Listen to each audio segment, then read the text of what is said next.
Oke,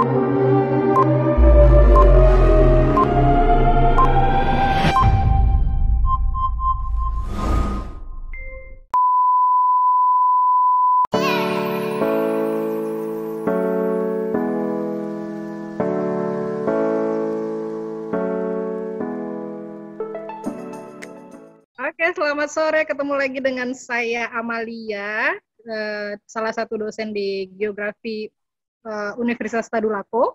Kali ini speaker kita ada 2 orang yang sangat berperan aktif sebagai alumni tercerdas sih menurut saya. Ada Bapak Budi Andresi dan Pak Sudirman yang live-nya sekarang di Gorontalo ya Pak Sudirman. Halo, Pak Sudi? Ya. Iya. Live di Bone, Gorontalo. Bone Bolango, Gorontalo. Oke, siap. Kalau Pak Budi, online-nya dari mana? Dari Palu, Bu. Dari rumah. Oh, Pak. Oke. Kita sama-sama dari Palu. Sore ini sih kita ada bincang-bincang santai terkait pola kehidupan ya, bisa jadi begitu, atau rule dari tamat sekolah dari pendidikan geografi Untar. Niat saya sih begini Pak, memberikan sedikit motivasi bagi adik-adik kita supaya tidak terlalu barbar, supaya tidak menyimpang, supaya mereka memiliki wawasan yang lebih luas, bahwasanya di luar itu lebih indah loh gitu. Ada salah satunya trik dari Pak Budi kali? Boleh diceritakan nih sejarah singkatnya Pak Budi setelah melalang buana kemana akhirnya stay di Palu ya? Iya, Bu. Enggak juga sih, Bu. Enggak terlalu jauh juga. Oh, tidak terlalu jauh. Boleh sedikit diceritakan.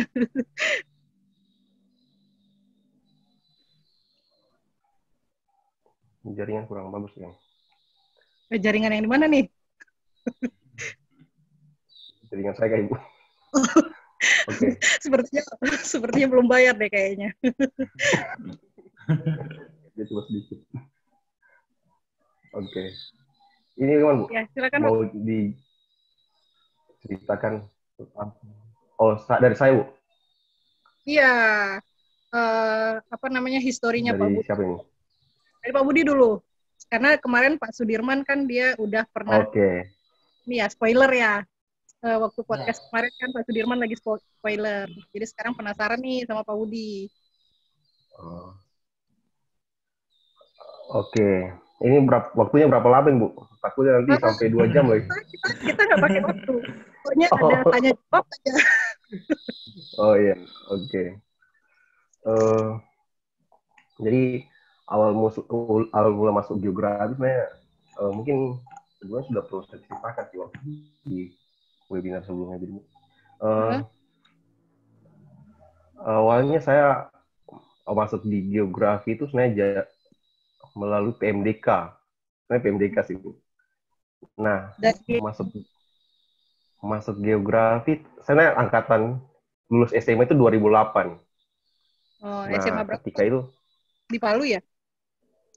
Saya dari Palu tapi pindah ke daerah lain. Lulusnya di tempat lain, Bu. Oh iya, boleh. Lulusnya di tempat lain. Oke. Jadi awalnya saya sebenarnya nggak tahu jurusan, Bu. SMA itu nggak tahu jurusan apa yang saya mau tuju. Tapi cuma satu, cita-cita saya cuma satu. Cuma nggak disetujui orang tua karena masalah biaya ya sangat besar kan waktu itu. Udah akhirnya jurusan apa yang saya mau pilih. Nah, kebetulan dapat info dari teman-teman, rame-rame pilih geografi. Geografi. Berarti sama dengan bapak aku nanti kenal. Kan bapak kan guru juga kan, guru geografi. Oh iya. Udah akhirnya, tapi sebenarnya bukan jurusan geografi, cuma mengajar aja geografi. Nah, akhirnya daftar PMDK geografi. Nah, karena saya tidak tahu jurusan apa yang saya akan ambil, karena tidak disetujui jurusan yang saya cita-citakan ini, kita sudah sembarang aja saya ambil. Mana yang ambil? Boleh tahu jurusannya apa nih? Jurusannya tata boga atau seni tari? Nggak, Bu. Jadi di PMDK itu disuruh pilih 3 jurusan. Jurusan geografi, administrasi negara, dengan ekonomi. Nah, walaupun saya itu sebenarnya saya di SMA itu IPA, Bu. Jadi yang saya pilih di IP semua. Oh, iya, Karena iya, saya, betul, karena betul, saya betul. mengikuti teman-teman, loh, jurusan apa yang kamu ambil? Nah, sudah akhirnya saya ikut. Cuma karena saya tidak tahu jurusan yang akan saya pilih. Karena jurusan yang saya cita-citakan tidak justru, jadi saya bilang sembarang aja. Udah akhirnya Singkat cerita nih Pak Budi, bagaimana cara Pak Budi bisa mendapatkan LPDP? maksud itu oke. Langsung itu aja. Oke. Karena saya juga ikut penasaran nih. Oke, Bu. Jadi 2014 itu, Bu, saya dari 2014, Bu, ya. 2014 saya ketemu dengan teman lama sih, Bu. Saya. Oh, bukan mantan ya? Teman lama beda dengan mantan dong ya? Laki-laki, Bu. Itu teman lama, akhirnya tanya-tanya, ternyata dia saat itu sebentar mau proses masuk di UGM. Saya bilang, kau jalur apa? Dia bilang jalur beasiswa LPDP. Akhirnya dia bilang, kalau kau mau ikut di beasiswa ini persyaratannya. Nah, ketika itu saya masih mengajar, Bu. Jadi tidak sempat proses untuk urus persyaratannya. Nah, akhirnya dari 2015 akhir, saya punya kemauan harus lanjut kuliah ini, tidak boleh tidak. Akhirnya saya putuskan saya harus penuhi persyaratannya. Nah, persyaratan itu bahasa Inggris, yang kebetulan bahasa Inggris saya mungkin pas-pasan, Bu. Tapi saya berusaha supaya saya bisa memenuhi persyaratan yang ditentukan. Berapa kali tes untuk bahasa Inggrisnya, Pak? Nah, ketika itu kan persyaratannya TOEFL ITP, Bu, ya. ITP. Yeah. Nah, tes TOEFL ITP itu kalau yang tahun 2015 kemarin itu masih 450 biayanya. Nah, jadi saya berpikir kalau saya mungkin langsung ambil tes ITP dan saya tidak memenuhi syarat, mungkin uang saya hangus. Nah, jadi saya bagaimana caranya supaya saya bisa ambil dengan yang setara dengan ITP, ya. Tes-tesnya hampir sama. Jadi saya ambil TOEFL prediksi. Saya tes dulu. Dengan biaya agak murah kan. Sama tes kemampuan saya, Bu. Akhirnya pas tes kemampuan jauh, cuma 340. Terus gimana caranya untuk bisa akhirnya saya tes lagi sampai sekitar 3 kali kalau tidak salah, Bu. 3 kali saya tes prediksi, ya sudah ada peningkatan lah. Dan akhirnya yang keempat kali saya beranikan diri untuk langsung tes TOEFL ITP-nya. Dan bersyukur, Bu, ketika pertama kali tes TOEFL ITP itu langsung memenuhi syarat. Wow, keren. Udah, saya bilang, kalau dalam pikiran saya, kalau saya bisa lolos TOEFL ITP ini, pikiran saya itu sudah 50% persyaratan bisa terpenuhi lah. Ya, yang betul. Lain itu saya bisa penuhi tanpa harus tes lagi, ini hanya lengkapi berkas dan menulis esai saja.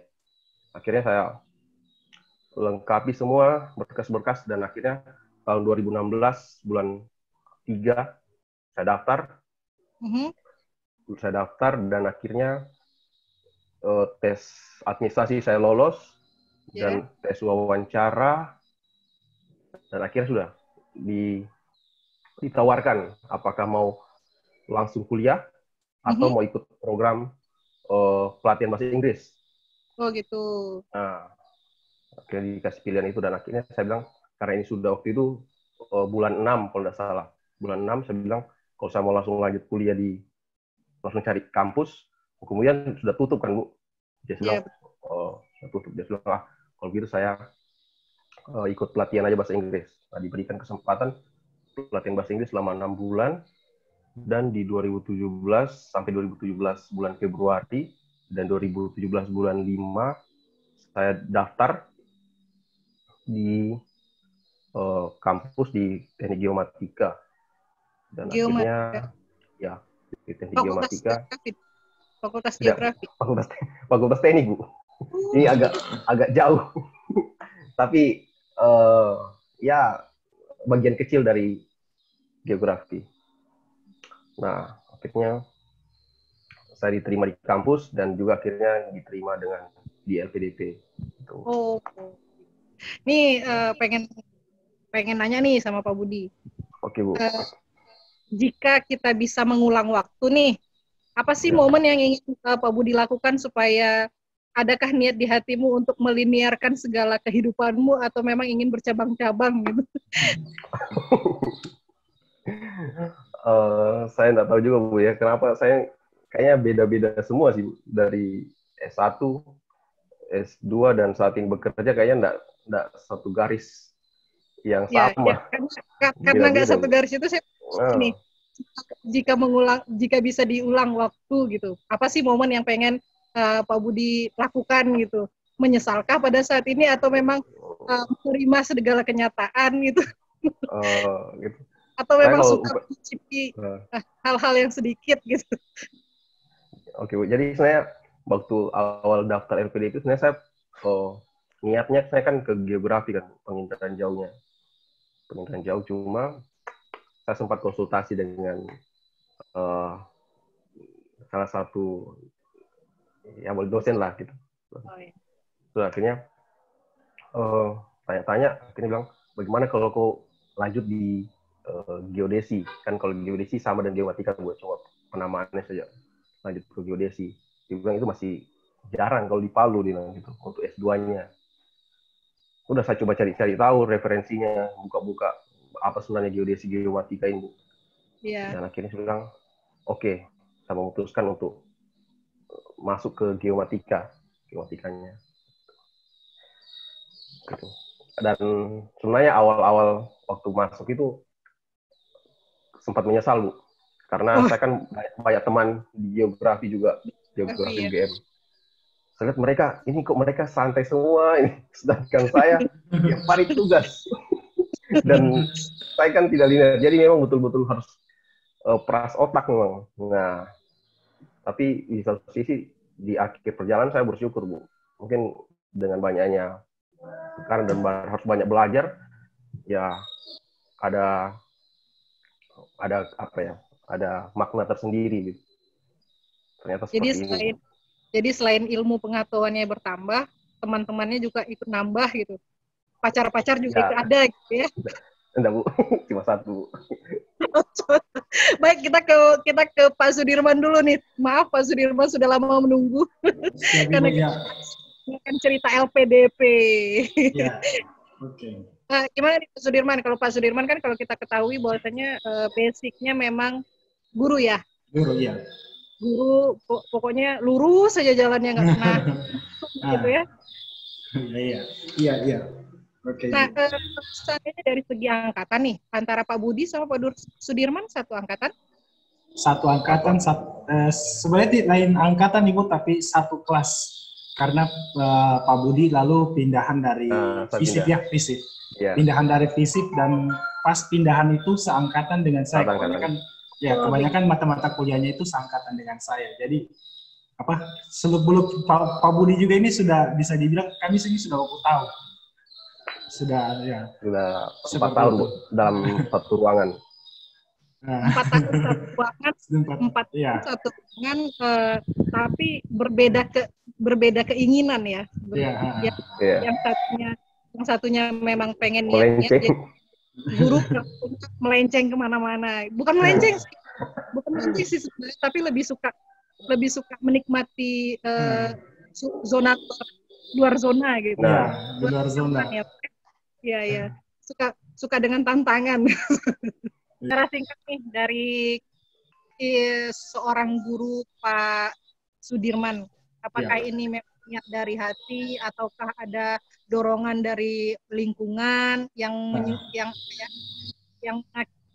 menyebabkan Bapak itu linear gitu?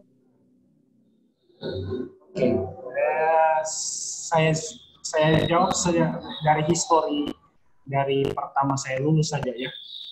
Ya boleh. Ya, oke. Jadi dari tahun 2014 kebetulan saya juga sama-sama dengan Pak Budi juga, lalu kalau nggak salah wisuda juga sama-sama dengan Pak Budi. Oh, sama-sama. Iya, sama-sama juga kami juga wisuda di bulan Juni 2014. Setelah itu saya wisuda, saya balik ke Toli-Toli, saya ngajar 2 tahun di sana. Jadi setelah dapat informasi dari Ibu Lutfika lalu itu lihat di Facebooknya, rekrutmen SN3T, saya coba di situ. Kalau tidak salah itu masih di bulan Februari atau Maret, masih awal. Karena pendaftarannya juga ada 3 bulan kalau tidak salah. Nah, saya coba buka-buka profil SN3T itu seperti apa. Saya lihat, oh ternyata SN3T ini hanya mengabdi setahun di daerah terpencil. Kemudian ada jalur lebih setelah SN3T, ada jalur beasiswa PPG, yang mana seketika kita sudah ikut SN3T, secara otomatis kita akan dipanggil untuk mengikuti PPG, dan semua itu ditanggung oleh negara. Nah, itu sebenarnya hal yang faktor kedua yang buat saya itu kayaknya bagus ini menantang. Setelah kita dibawa ke di uji nyali, kata guru, di uji nyali, kemudian kita disekolahkan lagi, apalagi diasramakan, semua ditanggung oleh negara. Nah, itu yang menjadi faktor penentu membuat saya mau ikut SN3T. Kemudian faktornya lagi karena sebenarnya saya mau lanjut S2 juga seperti Budi, cuma orang tua tidak kasih, saudara-saudara juga tidak kasih. Katanya kalau mau lanjut jangan pakai tidak. Oh, tidak. Kalau itu orang tua berikan kebebasan. Dia tidak terlalu ikut campur, bahkan dia bilang kalau bisa kejar dulu kau punya cita-cita baru pikir ke sana. Jadi saya mau lanjut S2, cuma kakak-kakak bilang kalau mau lanjut S2 tidak usah bebani orang tua dulu. Artinya kalau mau lanjut ya cari bagaimana kau bisa lanjut, jangan tanpa membebani orang tua. Saya pikir kalau saya mau ikut kayak seperti Budi ikut LPDP, mungkin yang susah itu di bahasa Inggris. Oh iya, ini jadi nih bahasa Inggris. Jadi momok yang menakutkan. Terbesar mahasiswa prodi geografi sepertinya ya. Betul. Itu kendala utama saya kalau untuk mungkin mata kuliah atau kejar tugas atau apa, mungkin itu masih bisa menyesuaikan. Tapi kalau bahasa Inggris yang memang dasar saya hanya yes dan no, kayaknya saya bilang, aduh susah kalau saya mau cari beasiswa. Nah, karena ini ada PPG, kayaknya ini jalan saya untuk cari beasiswa untuk bisa lanjutkan studi saya. Nah, kemudian begitu ikut SN3T 2015 saya daftar, saya tembaknya itu di Universitas Negeri Gorontalo karena di Sulawesi yang buka LPTK yang buka itu hanya UNN Makassar, UNG Gorontalo sama Unima Manado. Yang terdekat dari Toli-Toli kan Gorontalo. Kalau saya mau ke Makassar, jauh sekali. Manado juga jauh, mending di Gorontalo saja. Kemudian juga di Gorontalo ada saudara saya juga di sini. Nah, meskipun masih agak jauh dari provinsi. Saya uji daftar di SN3T. Alhamdulillah tes itu dari ada berapa orang yang daftar, sekitar 400-an yang daftar, hanya 20-an yang lolos termasuk saya. 20-an yang lolos tes akademik. Setelah tes akademik, saya sampaikan ke orang tua, dan orang tua ternyata belum 100% menyetujui. Oke, akhirnya batal. Intinya di situ batal. Di tahun 2015 batal. Kemudian saya bilang, nanti tahun depan lagi uji.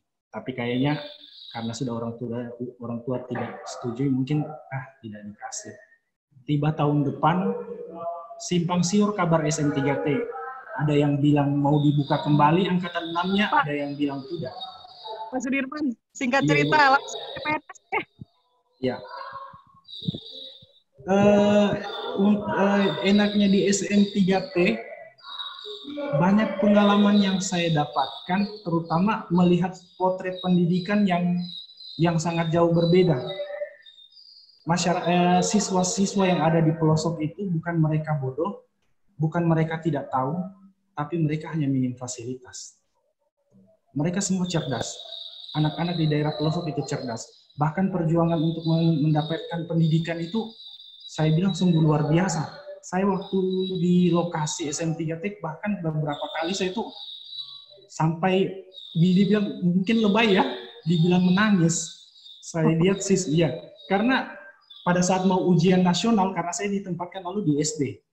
Pada saat mau ujian nasional itu, penempatan saya di pulau, itu kami kalau mau ujian, kami itu ke kecamatan, naik perahu selama kurang lebih 3 jam. Sampai di kecamatan, bukan tidur di mana, kami tidur di kelas beralaskan tikar. Beralaskan tikar dengan nyamuk yang begitu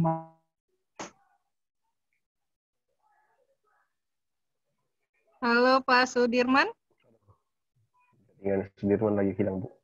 Waduh, sekarang giliran Pak Sudirman nih. Lagi seru-serunya dengerin, Bu. Putus. Terputus. Ternyata pendidikan geografi UNTAD ini banyak menghasilkan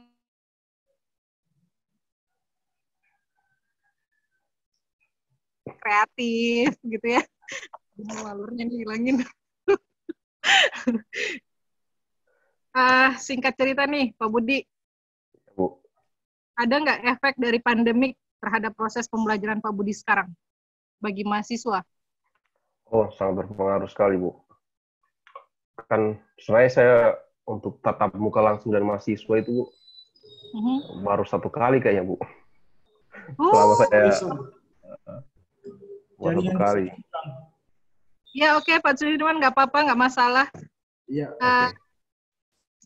Pak Sudirman tunggu dulu, saya sama Pak Budi. Silakan. Itu tadi gimana ya? Apa namanya efek pandemik terhadap proses belajar Pak Budi? Kan saya lalu di semester kemarin ada 2 mata kuliah, Bu. 2 mata kuliah. Nah, mata kuliah pertama sebenarnya saya masuk setelah MIT. Nah, pas sebelum MIT itu sudah corona. Jadi memang setelah MIT jadi prosesnya langsung online semua, Bu. Proses online semua. Online berarti menggunakan Zoom, Classroom atau gimana? Iya, pakai Zoom, Bu. Untuk pembelajaran. Jadi walaupun memang beda, Bu, ya, antara tatap muka langsung dengan online. Seperti ada gap ya? Iya, enggak terasa agak lain lah seperti itu. Sebenarnya tidak ada yang tidak sampai ke mahasiswanya gitu, Bu. Betul. Dalam proses pembelajarannya. Tapi ya bagaimana bisa menarik siswa ini supaya mau dengar ketika kita mengajar melalui aplikasi Zoom. Kalau Pak Sudirman nih, ya, Pak Sudirman, halo Pak Sudirman. Iya Ibu, iya. Nah, gimana tuh efek dari pandemik terhadap proses belajar mengajar di Boni? Aduh, kalau efeknya Ibu sungguh sangat luar biasa, karena bahkan bisa dibilang hampir berhenti sama sekali aktivitas belajar mengajar di sini. Kenapa? Karena memang kami tidak ada persiapan sama sekali. Kami tidak tahu teknik itu bagaimana pembelajaran daring, apalagi di sini juga seperti tadi, sedikit-sedikit jaringan mati, kemudian kalau mati padam listrik, bukan hitung jam, mungkin bisa sampai sehari. Namanya juga di sini juga kan saya juga di perbatasan juga. Tinggalnya sekolahnya di ujung kecamatan, sudah mau dekat Sulawesi Utara. Tinggal sekitar 10 kilo sudah masuk Sulawesi Utara saya dari sini.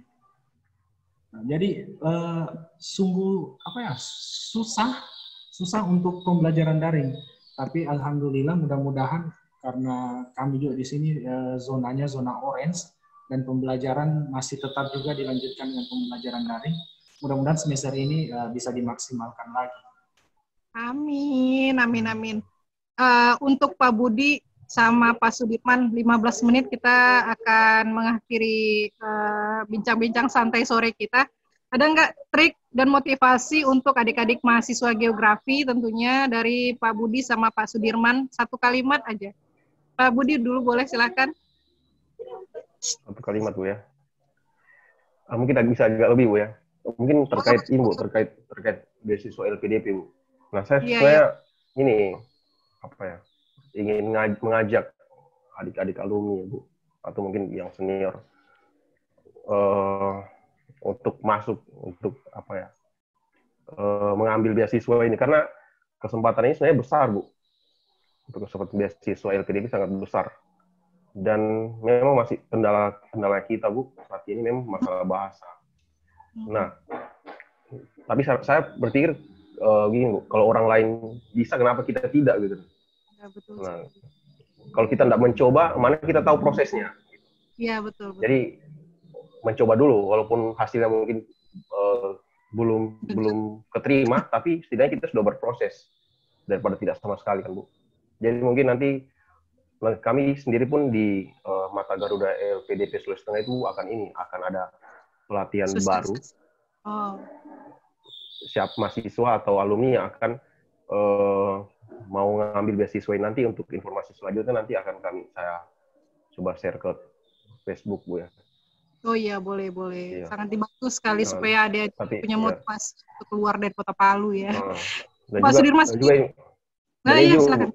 Dan juga mungkin sedikit dari kami, kalau saya tahu ya, untuk alumni geografi Unpad sendiri ada 2 orang yang LPDP Bu. Nanti saya dengan Saudari Dita. Jadi mungkin untuk tanya-tanya tentang bagaimana prosesnya, mungkin kami siap.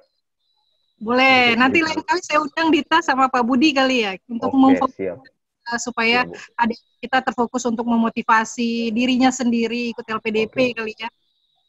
Kalau Pak Sudirman? Oke, sedikit pesan dari saya untuk adik-adik yang ada di prodi geografi. Kalau saya, jangan takut keluar. Di luar sana banyak hal yang bisa dipelajari, banyak hal yang bisa dinikmati, dan banyak hal yang bisa menjadi pengalaman hidup kita. Kemudian jangan takut mencoba. Apapun resikonya, segera lakukan. Jangan menunggu besok. Kalau ada kesempatan langsung, tidak usah lagi ditunggu. Itu dari saya. Oh iya. Jadi selagi masih ada kesempatan, langsung usahakan, dicoba. Intinya mau atau tidak gitu ya. Iya. Nah, dan itu jangan takut keluar, apalagi ke daerah-daerah yang minim fasilitas. Semakin minim fasilitas, hidup semakin enak bagi saya. Oke, 5 menit kita mau mengakhiri nih. Saya mau ada pertanyaan cepat untuk Pak Budi sama Pak Sudi. Hari ini saya ke Pak Budi dulu. Jawab cepat ya Pak Budi. Siap? Ya, disiapkan Bu. Oke. Pilih geografi apa geomatika? Ayo. Geografi. Palu apa Jawa? Pilih dong, jawab cepat. Aduh, Palu. Oke. Pak Iwan atau Pak Aziz?